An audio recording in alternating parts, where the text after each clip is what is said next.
Bueno, el primer caso que a mí me tocó se llama Años Abatida. Aquí la paciente es Diana Taylor, de 35 años de edad. Ella es técnico de laboratorio en una empresa farmacéutica. Sus jefes decidieron mandarla a una consulta psiquiátrica debido a un episodio que tuvo durante una entrevista. Esta entrevista era una retroalimentación anual en donde le hicieron una crítica no tan negativa y ella comenzó a llorar. En su visita al psiquiatra, ella comentaba que tenía años que se sentía abatida y que esa crítica que le habían hecho había sido la gota que derramó el vaso. También se comentó que su primera depresión la pasó cuando su padre, que tenía leucemia, ingresaba cada rato al hospital. En relación con su madre, simplemente comentaba que era una mujer distante y algo deprimida. También decía que se sentía frustrada con su trabajo y no se creía capaz de conseguir algo mejor. Dentro de sus síntomas, ella comentaba que no pensaba en el suicidio, sin embargo sí pensaba en qué sentido tenía la vida. No le encontraba algo. También comentaba que le costaba dormirse, pero que su peso y su apetito no había variado nada, o sea, seguía estable. También decía que sentía culpa debido a que su carrera la dejó trunca. Ella es de Canadá y se mudó a Estados Unidos para poder estudiarla y no lo consiguió. Entonces por eso sentía esa culpa de no haber logrado algo mejor. También decía que pues en situaciones sociales se sentía algo fuera de lugar, ya que era algo tímida. Sin embargo, con sus amigos más cercanos era totalmente lo contrario. Sus relaciones eran poco duraderas, disfuncionales y en algunos casos eran abusivas. Ella tenía pocas amigas y comentaba que sus síntomas iban y venían, pero que tenían 3 años estables. El diagnóstico que se le da a Diana es el trastorno depresivo persistente, también conocido como distimia. Aquí es una depresión menos grave pero más crónica que la depresión aguda mayor. Algunos de sus síntomas son la falta de interés en sus actividades cotidianas, la baja autoestima, los cambios en el sueño, falta de concentración. Y para ser considerada como este trastorno, tienen que haber pasado por lo menos 2 años con estos síntomas persistentes. Para Diana, que ya tenía 3 años con estos estables, fue más sencillo diagnosticarla. Ella decía que no tenía problemas de concentración, sin embargo sus jefes decían todo lo contrario. Presentaba trastornos del ánimo y trastornos de personalidad.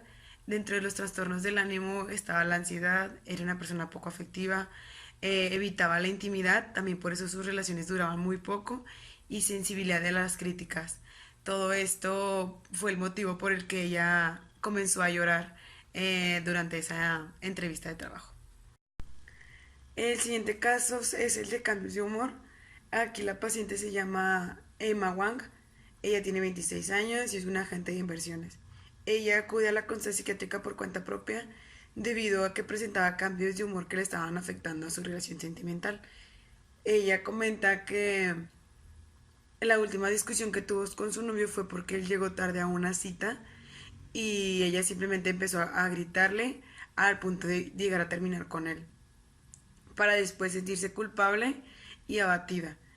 Ella le marca a él intentando solucionar las cosas y él simplemente le dice que estaba harto de sus abruptos premenstruales. Debido a esto, ella se realiza unos cortes superficiales en el antebrazo por el hecho de querer reducir su ansiedad. Dentro de la consulta psiquiátrica, ella hablando comenta que ha tenido cambios de humor premenstruales, eh, como la tensión, las ganas de discutir, ansiedad, tristeza y arrepentimiento. También dentro de ese periodo evitaba las relaciones sociales, hablar por teléfono y que no era la misma persona de siempre. Tenía poca energía, falta de concentración, sentía mucha desesperación antes de que llegara su periodo, pero cuando su periodo llegaba, ella comenzaba con otras actitudes, se sentía más a gusto, era la misma persona de siempre, bien divertida, bromeaba y todo. Y también comentaba que ella no tenía nada de pensamientos suicidas. Tenía los típicos síntomas premenstruales, la sensibilidad mamaria, tensión postprandial, y sentía más apetito y por ende subía de peso. A ella le diagnostican como con el trastorno disfórico premenstrual. Este trastorno incluye síntomas tanto físicos como conductuales que desaparecen luego empezando la menstruación. Ese trastorno causa estados de ánimo muy drásticos. Aquí pues afecta en lo laboral, en lo social y también en lo personal. Incluye síntomas como tristeza extrema, desesperación, irritabilidad o inclusive enojo. Además de los típicos síntomas premenstruales como la inflamación y la sensibilidad mamaria. Esta Emma, esta Emma presentaba cambios de humor, irritabilidad y autolesiones no suicidas. Tenía una inestabilidad personal, ansiedad, tristeza, mala concentración y menos energía. Son síntomas completamente asociados a este trastorno, como anteriormente lo dije. También presentaba los típicos síntomas físicos. Por eso fue diagnosticada con este trastorno. Finalmente, el último caso que a mí me tocó es el de estrés, drogas e infelicidad. Aquí el paciente es Frank Young, tiene 40 años y es un ejecutivo. Su esposa es la que lo lleva a una consulta psiquiátrica debido a que ha visto cambios drásticos en su esposo durante los últimos 6 meses. El paciente bebe más alcohol, dice que a veces llegaba tarde o inclusive no iba, no respondía el teléfono y él comentaba que se sentía abatido y deprimido por el trabajo porque no le salían algunas cuentas. Dentro de sus síntomas se encuentra la falta de sueño por las noches, la pérdida de interés por sus hijos y su esposa, falta de energía, comentaba que se sentía fracasado y poco autocrítico. Él sí sentía el deseo por morir o que tenía pensamiento suicida, pero no tenía las intenciones para hacerlo. También después de que su esposo sale dentro de la consulta, él por fin comenta al psiquiatra que estaba consumiendo cocaína desde hace 9 meses y que estos síntomas comenzaron 3 meses después de haber empezado con la cocaína. Nada más que los síntomas eran durante todo el día. A Frank lo diagnostican con trastorno por consumo de cocaína con gravedad moderada o, perdón, el trastorno depresivo mayor inducido por una sustancia, aunque también es posible que tenga el trastorno por consumo del alcohol.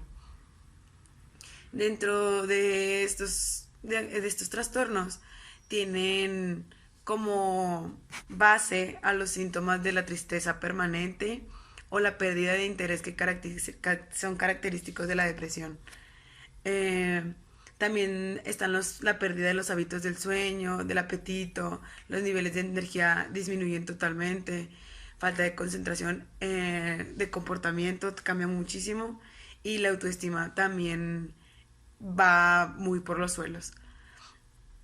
Esta depresión también va asociada con pensamientos suicidas y los síntomas pues a veces se ven interrumpidos por el consumo de las drogas, pueden aumentar o pueden disminuir, sin embargo es más la posibilidad de que aumenten.